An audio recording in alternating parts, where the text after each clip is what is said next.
देखिए कैसे हुआ ये हादसा और उनको बचाने के लिए क्या इंतजाम किए गए, देखिए ये रिपोर्ट।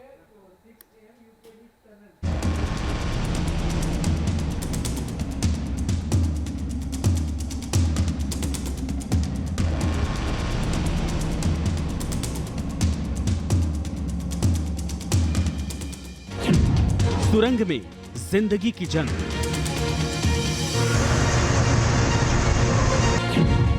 अगले कुछ घंटे बेहद अहम।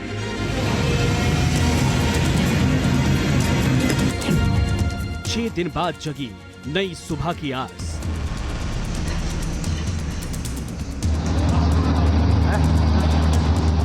उत्तरकाशी की सिलक्यारा टनल में बड़ा ऑपरेशन चल रहा है और ऑपरेशन है 40 जिंदगी बचाने का। सुरंग में फंसे 40 मजदूरों को सही सलामत बाहर निकालने का। 13 तारीख से शुरू हुआ रेस्क्यू ऑपरेशन बड़ी उम्मीद के साथ तेजी से आगे बढ़ रहा है। दुश्वारियां हैं, बाधाएं हैं, लेकिन सभी मजदूरों को बचाने का जज्बा भी कम नहीं है। सुरंग में फंसे 40 मजदूरों ने भी उम्मीद नहीं छोड़ी है। ड्रिलिंग के काम में लगी अमेरिकन हैवी ऑगर्स मशीन के रास्ते में चट्टान आने से रेस्क्यू ऑपरेशन कुछ देर तक रुका, लेकिन फिर शुरू भी हो गया। मेरे पीछे आप इस सुरंग में देख सकते हैं कि इस समय भी ड्रिलिंग का काम चल रहा है और रात जरूर कुछ हर्डल्स आई थी और जो उसका मशीन का जो आगे का ब्लेड होता है, इसको ऑगर बोलते हैं, तो वो उसमें कुछ ऐसी कठोर चीज़ टकराई थी तकरीबन 2 बजे के आसपास कि उससे थोड़ी कुछ देर काम रुका।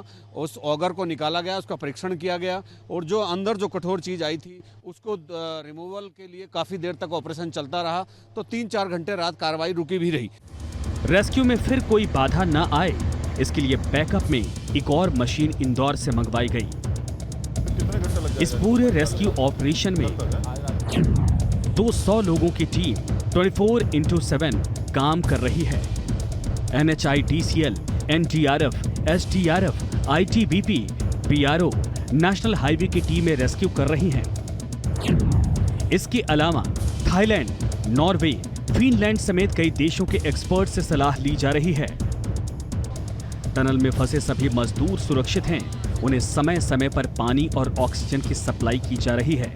उनको जितनी भी जो मेडिकल एड है वो भी पहुंचाया जा रहा है। खाना, रसद पानी जो है प्रॉपर उनको पहुंचाया जा रहा है। मजदूरों का मनोबल बना रहे, इसके लिए परिजनों से लगातार बातचीत भी करवाई जा रही है। लखीमपुर खीरी का रहने वाला 20 साल का मंजीत भी टनल में फंसा है। पिता चौधरी अपने बेटे को लेने आए हैं। बेटे से पाइप के जरिए बात की तो जान में जान आई। क्या आपकी बातचीत हुई अपने बेटे से? हुई थी सर, कल हुई थी। अच्छा, क्या बातचीत हुई?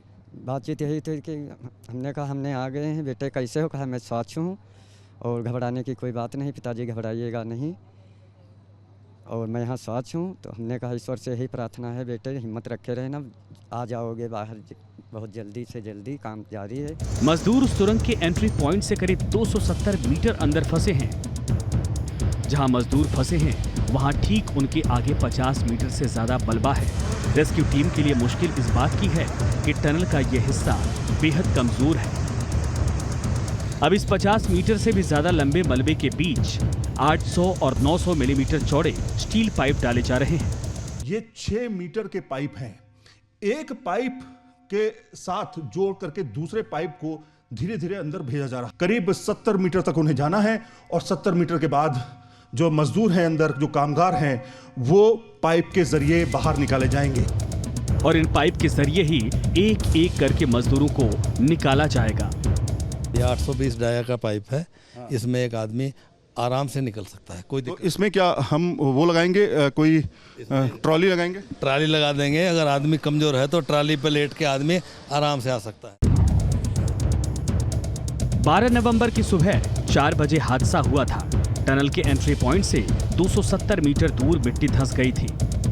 मलबा 70 मीटर तक फैल गया था। सुरंग में जो मजदूर फंसे हैं वो बिहार, झारखंड, उत्तर प्रदेश, पश्चिम बंगाल, ओडिशा, उत्तराखंड और हिमाचल के रहने वाले हैं। रेस्क्यू ऑपरेशन में सुरंग बनाने वाली कंपनी NHIDCL के PRO गिरधारी लाल ने दावा किया कि सारे मजदूर सही सलामत हैं, गुमराह ना हो। ये ऑपरेशन युद्ध स्तर पे है, बिल्कुल लगे हुए हमारे पूरे शासन प्रशासन का हमारे साथ सपोर्ट है।